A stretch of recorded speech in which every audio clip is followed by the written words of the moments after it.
Prime Minister Modi has caught the opposition off guard. The Pran Pratishthan of the Ram Temple was announced late last year, but few seem to have grasped the significance of the event.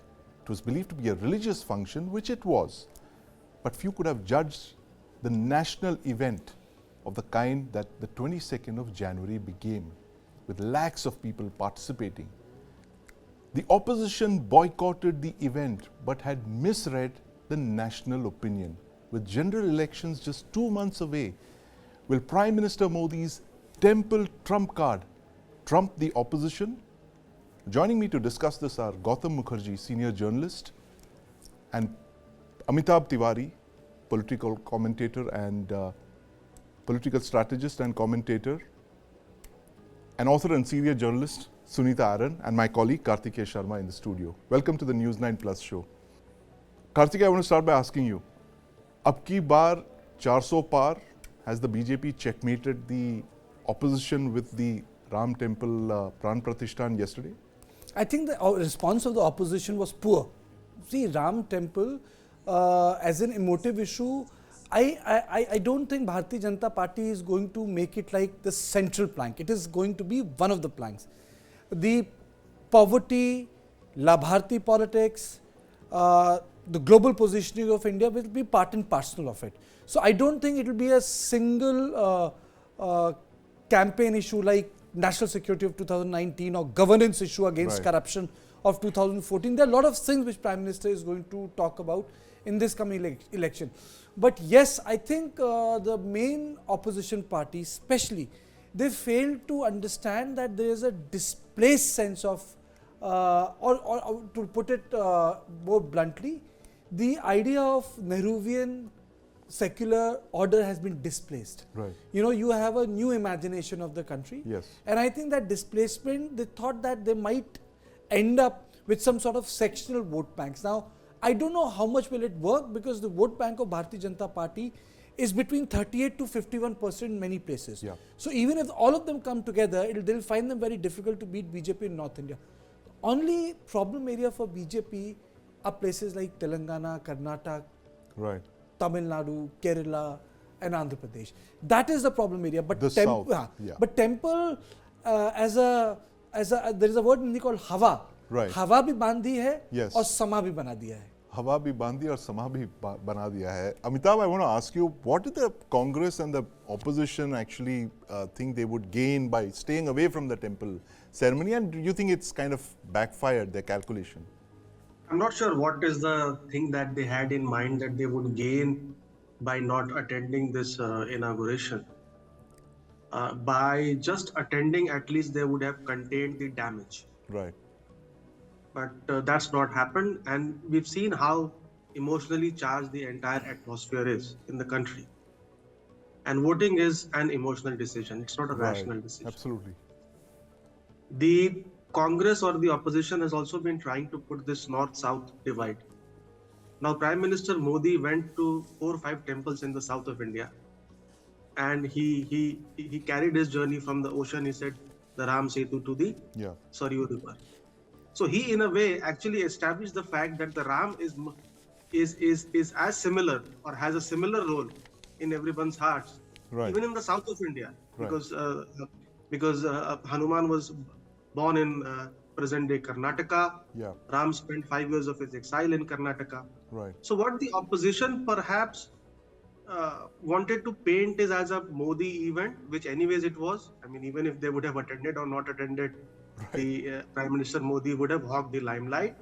But what it sends a message to, let's say, highly religious people, or let's say Ram Bhats, who are neutral and who were not largely voting for the BJP, because there are some people like that as well, it rubs them the wrong way. Right. Because as Kartikeya ji said that, and I reiterate in many discussions, that BJP's vote base of 37% today comprises largely 2/3 of its ideological core base. Right. And 1/3 of it is the cherry on the top, which is the Modi factor, which is due to this development, nationalism, investment friendly image, etc., etc. Now the opposition needs to wean away someone of them, either of them, correct? Either the hardcore ideological voter or the neutrally aligned voter, which is voting for the BJP due to his charisma and many other factors as we discussed. Yes. So by not going, they have alienated the hardcore voter who may have been disillusioned, or a section of them may have been disillusioned due to poverty, unemployment, agri districts, etc.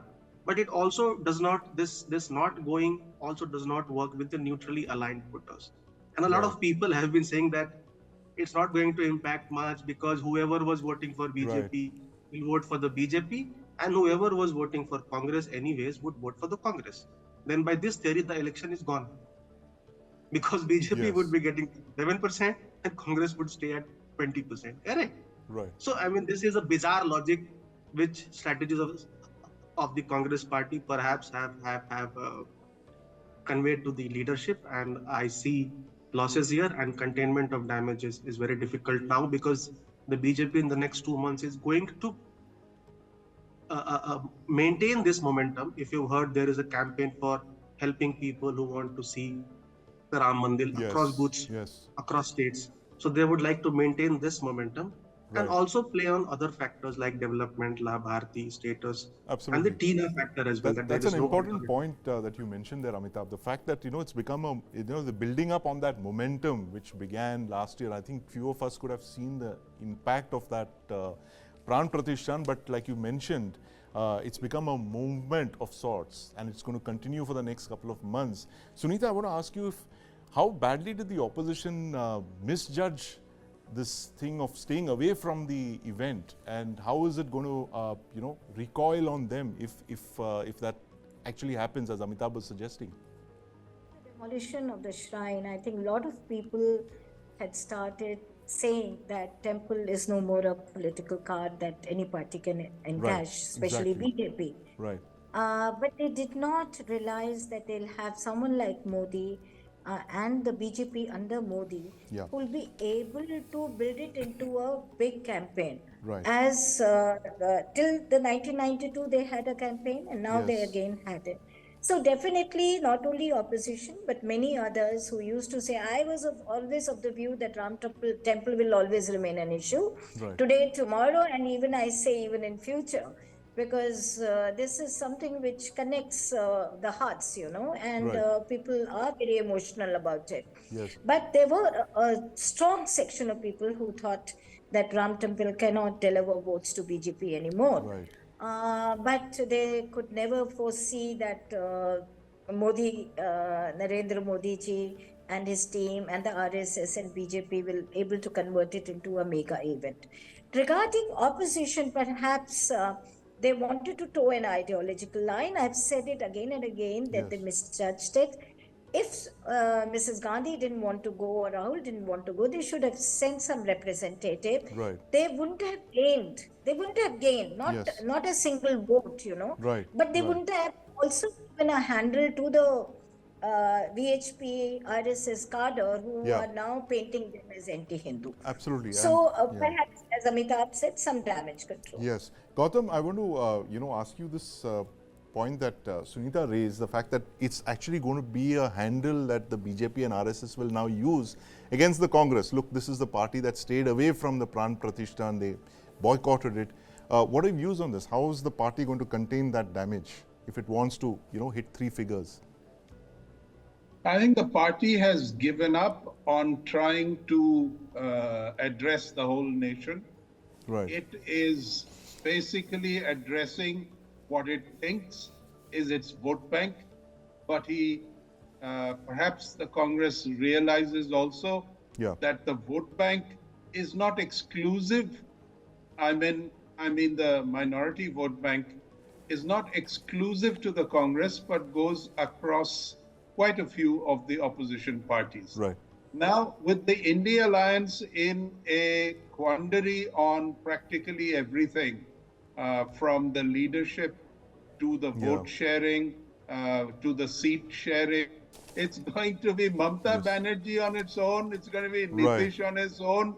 So they've got problems in multiples beyond the stupidity of trying not to appeal to the largest section of India, which are the Hindus. Yeah. Now, what might have begun as a, if you like, a BJP manifesto come raison d'etre. Remember, they were at 2 seats before 1990, 40 years ago, 1984. exactly, yes. And they went all the way to a coalition government in 6 years.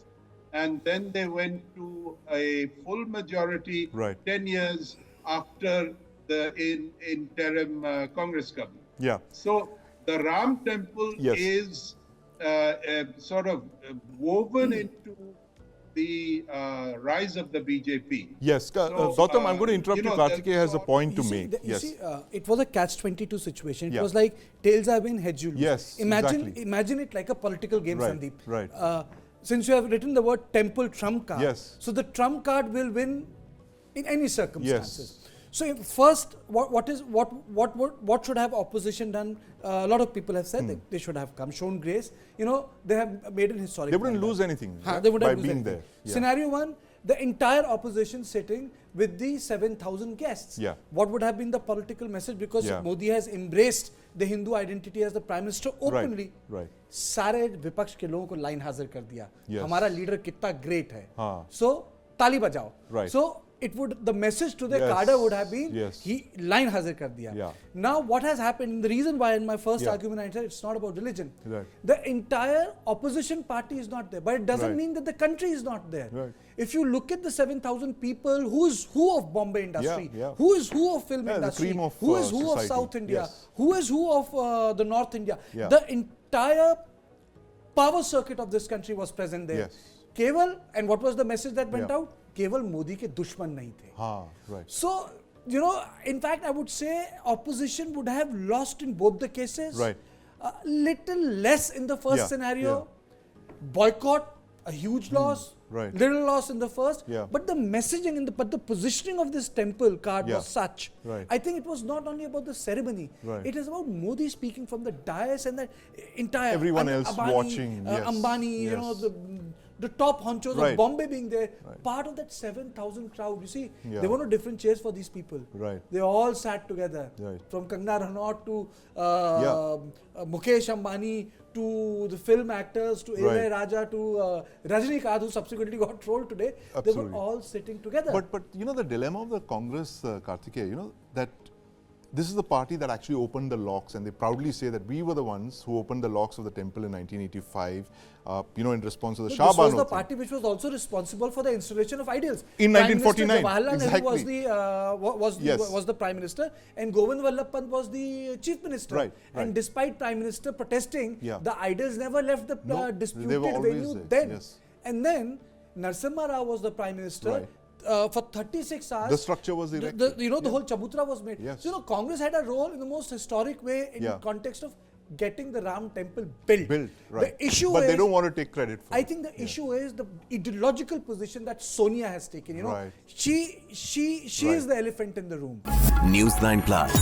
Download now.